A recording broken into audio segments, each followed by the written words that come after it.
Guys, nanguha sila ng isang kalahating balde na santol. Sobrang tamis.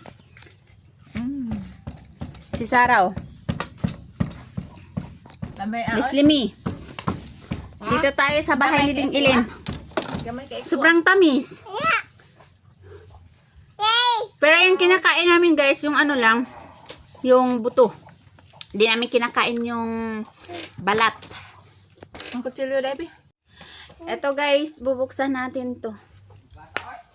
Ayan, ganyan lang kami. Hinahati lang namin ng 4.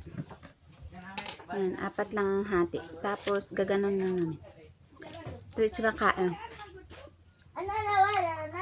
Sobrang tamis.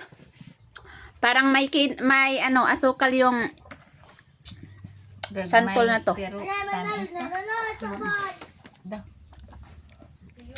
Pasensya naman guys, yung aking muka, maraming oil.